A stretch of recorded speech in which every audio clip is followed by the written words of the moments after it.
आज का हमारा टॉपिक है गायन शैलियाँ, जिसमें फर्स्ट है ध्रुपद।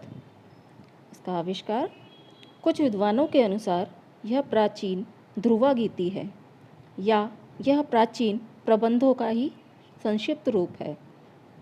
अधिकांश विद्वानों का मत है कि ध्रुपद का आविष्कार ग्वालियर के राजा मानसिंह तोमर द्वारा 14वीं शताब्दी में किया गया। उन्होंने इस शैली को विस्तृत करने में बहुत सहायता की। उनके दरबार में कई अच्छे गायक थे। इन्होंने राजा मानसिंह तोमर का प्रोत्साहन पाकर हजारों ध्रुपदों की रचना की। कुछ ध्रुपद राजा मानसिंह ने भी बनाए। कुछ लोग राजा मानसिंह को ही ध्रुपद का आविष्कारकर्ता मानते हैं, किंतु उचित प्रमाणों के अभाव से यह बात पूरी तरह स्वीकारी नहीं जा सकती। फिर भी यह तो सत्य है कि राजा मानसिंह के प्रयत्नों से ही ध्रुपद शैली का परिपक्व हुई तथा सर्वमान्य हुई। रचना: यह शब्द प्रधान गीत होता है।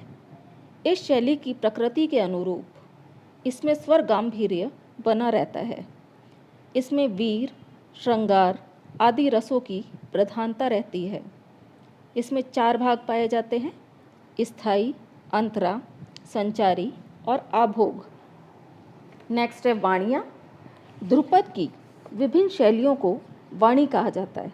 ऐसी वाणियाँ 4 है: गोबरहार वाणी, खंडहार वाणी, डागुर वाणी और नोहार वाणी। फर्स्ट है गोबरहार वाणी। तानसेन इसके प्रवर्तक माने जाते हैं। इसका प्रधान लक्षण प्रसाद गुण है। यह शांत रसोद्दीपक है और इसकी गति धीर है। तानसेन गौड़ ब्राह्मण होने के कारण इस वाणी का नाम गौड़ीय अथवा गोबरहार वाणी पड़ा। प्रसिद्ध वीणाकार राजा समोखन सिंह की शादी तानसेन की कन्या के साथ होने के कारण उनका नाम नौबाद खां निश्चित हुआ। नौबाद खां का निवास स्थान खंडहार था, इसलिए उनकी वाणी का नाम खंडहार वाणी हुआ। इसका प्रधान लक्षण वैचित्र्य और ऐश्वर्य प्रकाश है। खंडहार वाणी की विशेषताएं हैं: यह तीव्र रसोद्दीपक है। गोबरहाणी वाणी की अपेक्षा इसमें वेग और तरंगे अधिक होती है, किंतु इसकी गति अति विलंबित नहीं होती। नेक्स्ट है डागुर वाणी। ब्रजचंद्र के निवास स्थान के नामानुसार उनकी वाणी का नाम डागुर वाणी पड़ा। इसका प्रधान लक्षण गुण है सरलता और लालिल्य। इसकी गति सहज व सरल है। इसमें स्वरों का टेढ़ा और विचित्र काम दिखाया जाता है। नेक्स्ट है नोहार वाणी। नोहार गीति से सिंह की गति का बोध होता है। एक स्वर से 2-3 स्वरों का लंघन करके परवर्ती स्वर में पहुंचना इसका लक्षण है। नोहार वाणी विशेष रूप से किसी रस की सृष्टि नहीं करती है, कुछ अद्भुत रसोद्दीपक है। राजपूत श्रीचंद्र नोहार के निवासी थे, इसलिए उनकी वाणी का नाम नोहार प्रसिद्ध हुआ। काव्य योजना। इस शैली में काव्य का अच्छा स्तर पाया जाता है। अधिकांश काव्य छंद में पाए जाते हैं। नेक्स्ट है ताल। गंभीर रागों में ध्रुपद अधिक मिलते हैं। ध्रुपद गीत 4 ताल, तीव्रा आदि ताल में पाए जाते हैं। तबले पर खुले बोलों द्वारा यह तालें बजाकर ध्रुपद के साथ संगत की जाती है। गायकी। ध्रुपद विलंबित लय में गाया जाता है। गाने से पूर्व राग का आलाप किया जाता है। यह नोम-तोम में किया जाता है तथा विभिन्न प्रकार की लयकारियाँ की जाती है। सांगीतिक विशेषताएं। इस शैली को गाने के लिए जोरदार कंठ की आवश्यकता होती है। मीर व गमक का बहुत्व होता है।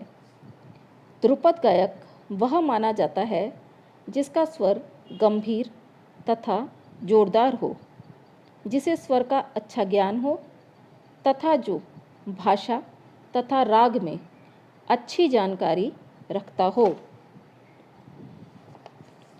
सेकंड टॉपिक है धमार। यह ध्रुपद शैली में गाए जाने वाले गीत का एक प्रकार है। इस गीत में अबीर, गुलाल, सुगंधित पलाश पुष्पों के केसरी रंगों द्वारा होली अथवा होरी खेलने का वर्णन होता है। धमार दो प्रकार के होते हैं।